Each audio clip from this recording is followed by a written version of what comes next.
اللہ کے رسول صلی اللہ علیہ وسلم جب رمضان المبارک کا مہینہ شروع ہوتا تو آقا صلی اللہ علیہ وسلم کے چہرے کا رنگ بدل جاتا تھا۔ آپ صلی اللہ علیہ وسلم پر خوف غالب ہوتا تھا۔ آقا صلی اللہ علیہ وسلم کی نمازوں میں اضافہ ہو جاتا تھا۔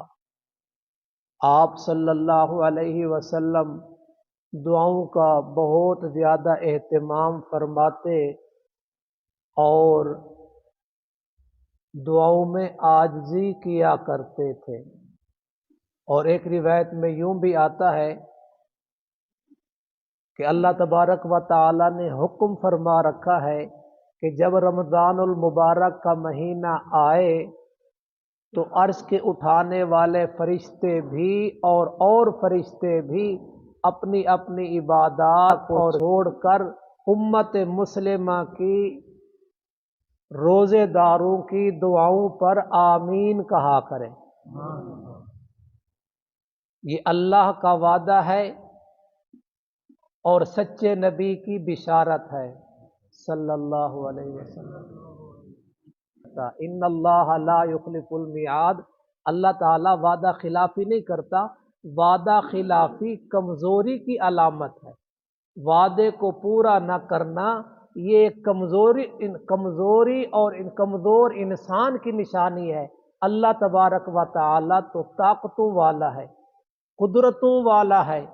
وہ جو چاہے جب چاہے جس کے لیے چاہے جتنا چاہے کر دیتا ہے، کرنے میں کسی کا محتاج نہیں ہے۔ جو اللہ نے کائنات کو بنایا اس وقت سے لے کر آج تک اللہ کا حکم پورا ہو رہا ہے، اس میں کسی قسم کی کمی اور تاخیر نہیں ہے۔ تو اللہ کے نبی صلی اللہ علیہ وسلم نے امت کو اس رمضان المبارک میں دعاؤں کے اہتمام کی بھی تعلیم فرمائی ہے۔ جمعہ میں بھی عرض کیا تھا کہ پہلے بھی روزوں کا تذکرہ، بعد میں بھی روزوں اور اعتکاف کا تذکرہ، بیچ میں اللہ تبارک و تعالی فرماتا ہے اذا سألک عبادی، اے میرے محبوب صلی اللہ علیہ وسلم جب آپ سے پوچھے میرے بندے میرے بارے میں فإنی قریب، تو میں بے شک قریب ہوں۔ اجیب دعوت الداعی اذا دعان، میں قبول کرتا ہوں دعا کرنے والے کی دعا کو جب وہ دعا کرتا ہے۔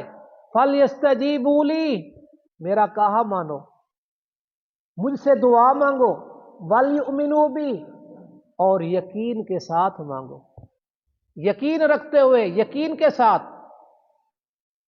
لَعَلَّهُمْ يَرْشُدُونَ، تاکہ تمہیں راہ مل جائے، تم سیدھی راہ پہ چڑھ جاؤ، تمہیں سیدھے راستے کی رہنمائی ہو جائے۔ تو اللہ تبارک و تعالی یہاں قرآن میں وعدہ کر رہا ہے مانگنے والے کی دعا کو قبول کرتا ہوں۔ اور نبی صلی اللہ علیہ وسلم نے فرمایا ثلاثۃ لا ترد دعوتہم، اللہ تبارک و تعالی تین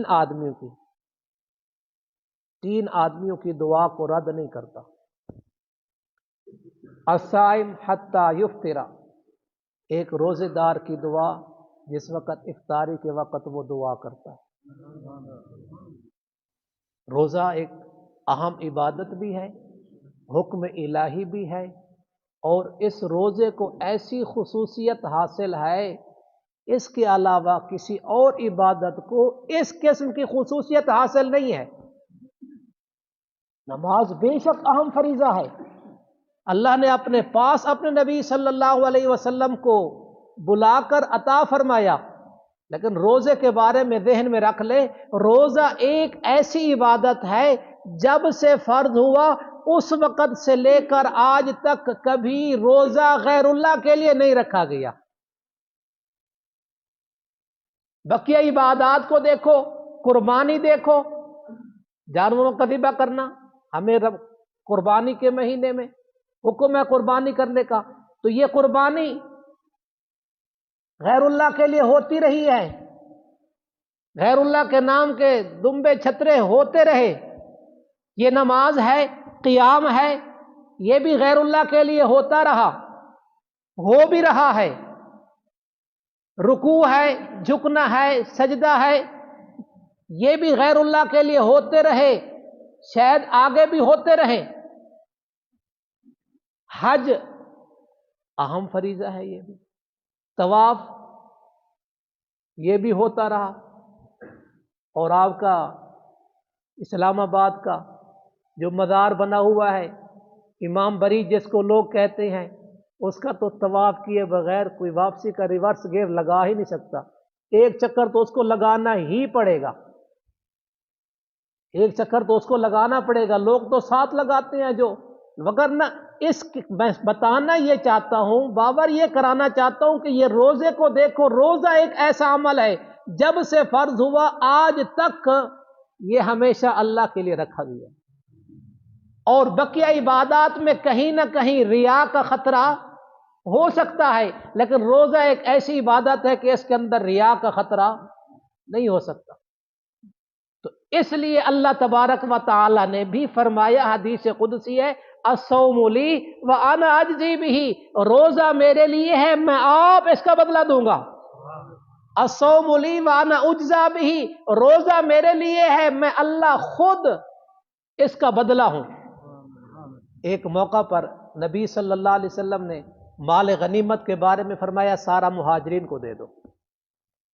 کچھ نئے نئے آئے بھی تھے ہجرت کر کے، تو انصار کے دل میں آیا کہ ہم بھی تو ساتھ تھے، ہمارا حصہ نہیں نکالا گیا، ہمیں نہیں دیا جا رہا، تو دل میں خیال آیا، ان کا خیال آنا ہی ہمارے لیے ہدایت کا ذریعہ بن گیا، ہمارے لیے خیر کا ذریعہ بن گیا۔ ان کے دل میں خیال آیا کہ ہمارا حصہ، تو اور بھی باتیں ہوئی، لیکن مختصر جو میرے موضوع کے مناسبت سے ہے، تو آقا صلی اللہ علیہ وسلم کو پتہ چلا، تو آقا صلی اللہ علیہ وسلم نے فرمایا وہ مہاجر مال لے گئے تو محمد کو لے جاؤ صلی اللہ علیہ وسلم۔ تو ادھر بھی اللہ تعالیٰ کہہ رہا ہے روزہ میرے لیے، میں آپ اس کا بدلہ ہوں۔ کہنے والے نے کہا جس سے وہ آپ ہی فرمائیں کہ ہم تیرے ہیں، اپنی آہوں میں وہ تاثیر کہاں سے لائیں، یہ تو اس کا بدلہ ادھر ملے گا۔ تو روزہ ایک ایسی عبادت ہے، اس وقت خصوصیت کے ساتھ، اہتمام کے ساتھ، اور دعا کرنی چاہیے۔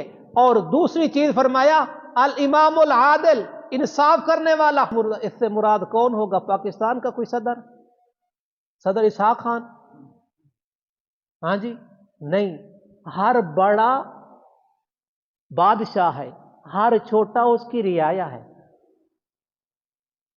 میں نے پرانے صدر کا نام لیا، اس زمانے میں نہیں بیٹھا ہوا، سمجھ آ گئی ہے؟ مجھے پتہ کہ اس زمانے میں بیٹھا ہوا ہوں، لیکن میں اپنا ذوق کا اظہار کیا ہے۔ ہر بڑا باپ عادل، بڑا بھائی عادل، افسر ہے وہ عادل، ماں ہے وہ، جو بھی بڑا ہے چھوٹوں پر انصاف کرے گا وہ کیا ہوگا؟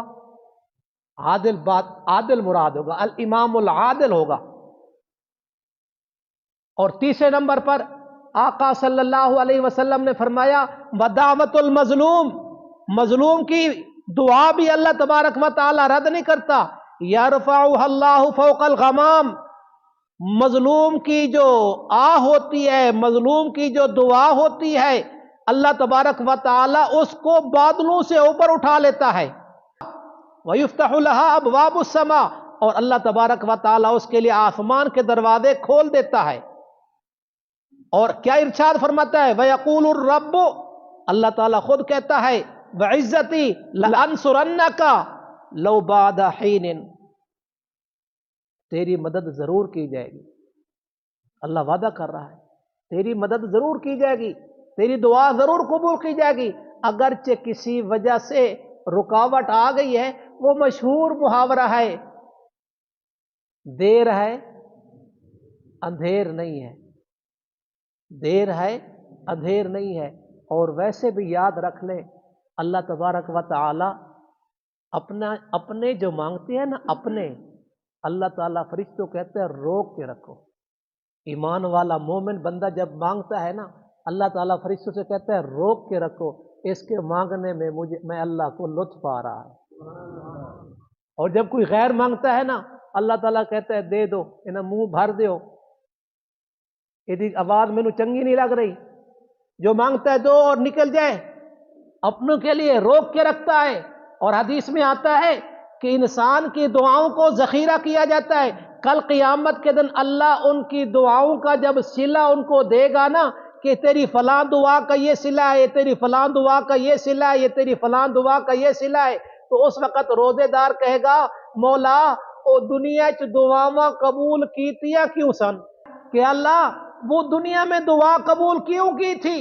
آقا صلی اللہ علیہ وسلم نے فرمایا اس وقت یہ مومن بندہ کہے گا مولا میری دنیا میں دعا کیوں قبول کی تھی؟ ایک بھی دعا قبول نہ ہوتی، ان سب کو آخرت میں ذخیرہ کر دیتا۔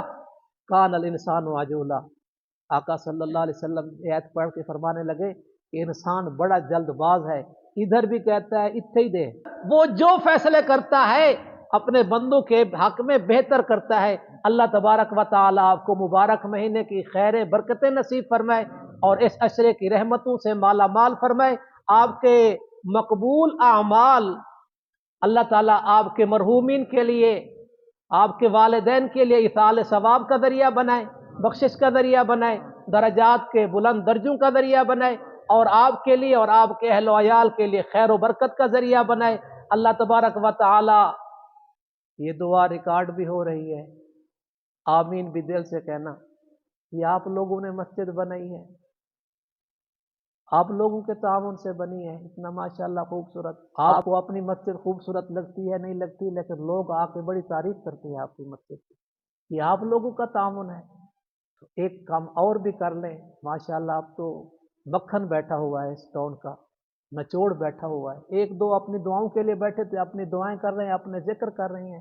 ذکر کا فائدہ ہوگا، درس کا تو فائدہ نہیں ہوگا، درس کی برکتیں تو نہیں ملیں گی۔